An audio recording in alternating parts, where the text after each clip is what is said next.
सुखदेव जी समझाने लगे राजन नवागे की कथा को मन लगा करके श्रवण करो। मेरे प्रभु ने त्रेता वाला ऋण पूरा कर दिया और भगवान ने जब त्रेता वाला ऋण पूरा किया, मेरे प्रभु अपनी लीलाओं से ब्रज को आनंदित कर रहे हैं, वृंदावन को आनंदित कर रहे हैं।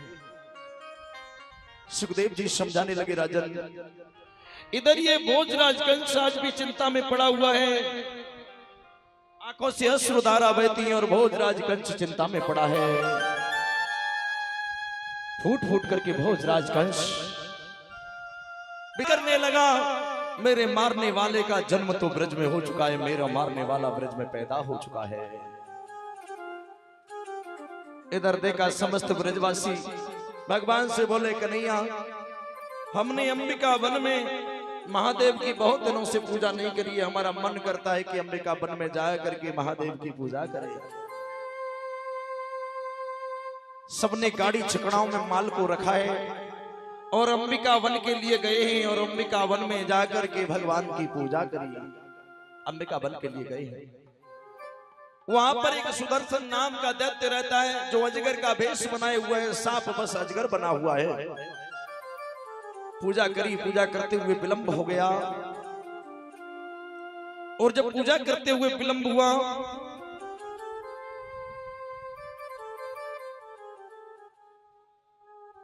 नंद बाबा कहने लगे, कन्हैया अब रात्रि बहुत हो गई है, आज हमारा मन करता है कि रात्रि को इसी अंबिका वन में विश्राम करें। तो रात्रि को सभी ने अंबिका वन में विश्राम किया और जैसे ही रात्रि को सोए तो इस चुपके से इस अजगर ने जाकर के नंद बाबा को पकड़ लिया और जब इसने नंद बाबा को पकड़ा, अब ये नंद बाबा को खाना चाहता है। नंद बाबा आवाज लगाने लगे, कन्हैया बचाओ, कन्हैया बचाओ, कन्हैया बचाओ, ये अजगर जिंदा नहीं छोड़ेगा। भगवान श्याम सुंदर दौड़ पड़े और भगवान ने जाना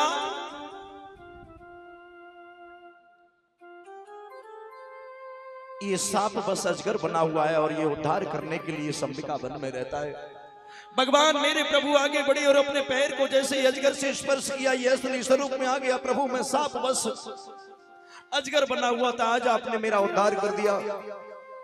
रात्रि को वहां पर सब लोग रुके और सुबह हुआ लौट करके जैसे ही वृंदावन में आए, उधर ये भोजराज कंस भी चिंता में पड़ा हुआ है। मैंने पुना को भेजा, सक्टासुर को भेजा, तृणावर्त को भेजा, अगासुर को भेजा, बकासुर को भेजा, धेनुकासुर को भेजा, अरिष्टासुर को भेजा,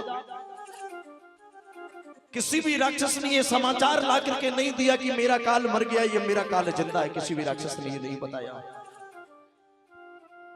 इसने शंखचूड़ नाम के दैत्य को भेजा और ये शंखचूड़ नाम का दैत्य भगवान जो तिक्की घोड़ा का खेल खेल रहे थे, ये गोपी ग्वालों को चुरा चुरा करके गुफा में बंद करता हुआ चला जा रहा था। मेरे प्रभु ने जान लिया ये राक्षस है और इसको युक्ति से पकड़ करके इसको मौत के घाट उतारा और गुफा को खोला, समस्त गोपी ग्वालों को बाहर कर दिया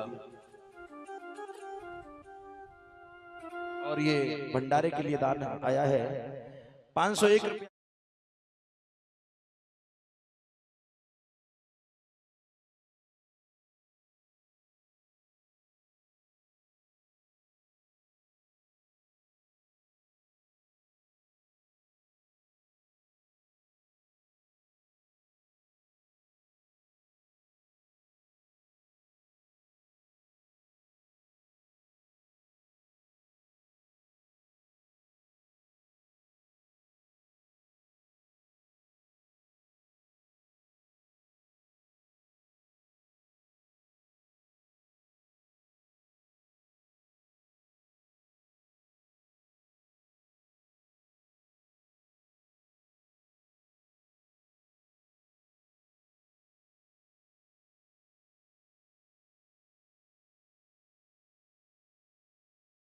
भगवान मंजिल की बाधाओं को दूर करे। भोजराज कंस आज भी चिंता में पड़ा हुआ है। मैंने अनेकों राक्षसों को भेजा, किसी राक्षस ने ये समाचार ला करके नहीं दिया कि मेरा काल मर गया है, मेरा काल जिंदा है। क्या जरूरत थी भगवान को जेल से जाने के बाद?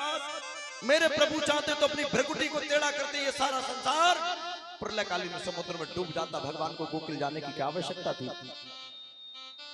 भगवान को गोकुल से वृंदावन जाने की क्या आवश्यकता थी? भगवान चाहते तो एक बार में समस्त राक्षसों का वध कर देते। भगवान बोले मेरी लीला में विक्षेप होगा, जो लीला के द्वारा मैं काम करने लीला करने के लिए आया हूं वो लीला तो करनी पड़ेगी। इसने अरिष्टासुर नाम का दैत्य भेजा।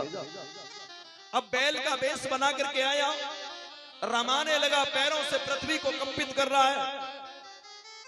भगवान समझ गए ये भोजराजन सभी नहीं मानेगा, इसने अनेकों राक्षसों को भेजा। भगवान ने इस अरिष्टासुर का भी वध कर दिया। आप सभी भक्तों से निवेदन करूं, कुछ भक्तों का यह मानना है कि भगवान तो कंस को मारने के लिए आए, राम जी रावण को मारने के लिए आए। मैं आप सभी भक्तों से निवेदन करूं, भगवान राक्षसों को मारने के लिए नहीं आए। अगर भगवान राक्षसों को मारने के लिए आए तो आपका एक सिद्धांत है, गुरुर् ब्रह्मा गुरुर् विष्णु गुरुर्देवो महेश्वरा।